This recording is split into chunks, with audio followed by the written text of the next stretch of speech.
Hello, I'm Amy Zawi with the Jerusalem Connection Red Alert Report for Wednesday, April 17th, the moon versus BDS. Kudos and congratulations to Israel for being the fourth nation to get to the moon. This small, young nation who battles enemies both physical, political, economic, and PR-wise managed to focus both its brain power and its resources to a moon mission. While the landing mission in particular was not successful, Israel vows to continue its mission until it is. As well, Israelis re-elected Benjamin Netanyahu, much to the dismay and shock of many outside nations and mainstream media, including the New York Times editorial staff and CNN, who refused to report the election winner even hours after the results were certified, with a headline, many hours after Israelis were informed of the clear winner, certified winner, that the race was too close to call. Clearly, they just couldn't admit it. An insincere news media is a powerful stumbling block to a nation's citizenry as well as citizens of the world. Having an opinion or a commentator report, column, or show is just fine, but the news itself is disguising itself as straight-up reporting when it is indeed opinion. And this makes the notion of a free press a rather dangerous one. The practice of biased reporting affects a variety of topics, not just news about Israel and public opinion about it and the experiences of its citizens, Jews, Arab, and otherwise. But despite all this, Israel's focus to achieve in a way is something that we in the West and the East should take a lesson from.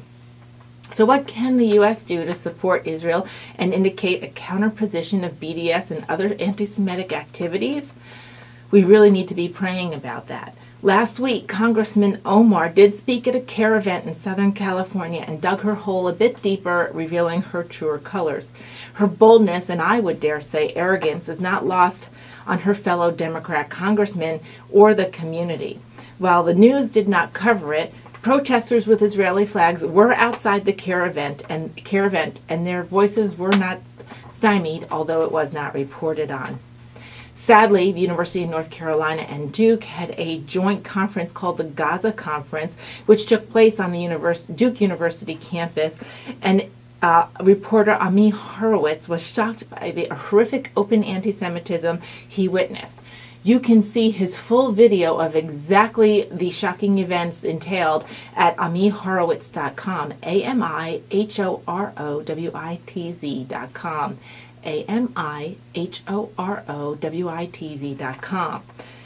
He had to go in with hidden videos and mics because the conference was considered closed and no recording devices were allowed. The results of what he posted were horrifying and something out of a movie. The open degradation of Jews and the laughing and standing ovations to songs and comic bits about Jews and their money. I never in my wildest dreams would have thought such an event, sponsored by top universities and learning centers, could happen in this day and age. All with $250,000 in U.S. taxpayer grant money to help fund it. How can this happen? How can these organizations with our tax dollars foster and lift up such a level of hate? Even professors are on record, on video, when asked about their response to the Jewish hate crimes in New York City, for example.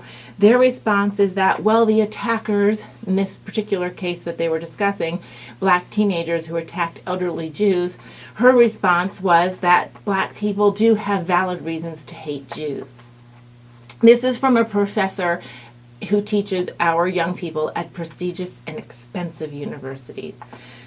The disconnect between everything modern Americans should expect from their university systems, both public and private, were crushed in those video clips.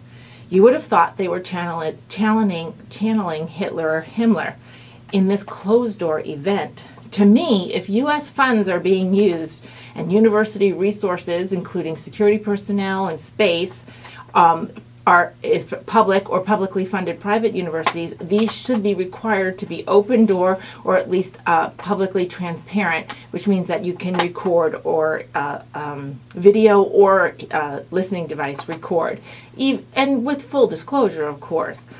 But parents of UNC and Duke students, benefactors to the school, alum of the school, either school, UNC or Duke, should be outraged. Jew and non-Jew should pull their support until each administration corrects what it allowed to have happen on their campuses and discipline the leadership within each of their schools, including their professors who foster and somehow underscore hate as being okay in certain circumstances. As well, the organization who was sponsoring the event should, in my opinion, give back the U.S. tax money, and those in the offices of the grant money organizations, the U.S. government, should be better analyzing who and what they give money, U.S. tax dollar money to. If you want to see the video yourself, go to amihorowitz.com. And in your righteous anger and shock, voice your discontent, letters, faxes, emails to the schools and to the grant organization, to all the departments within each school that supported it. Those lists are on the video. Christian Zionists such as myself, well, we see the alarming and caustic nature of this event, but this is not a religious issue. This issue is about human rights and justice. And the result of all this, Jewish students on both campuses have been receiving open hostility, including anti-Semitic flyers found in the UNC library. This is a public library. Keep in mind, it's a public institution. Shavua Tov. Have a great week.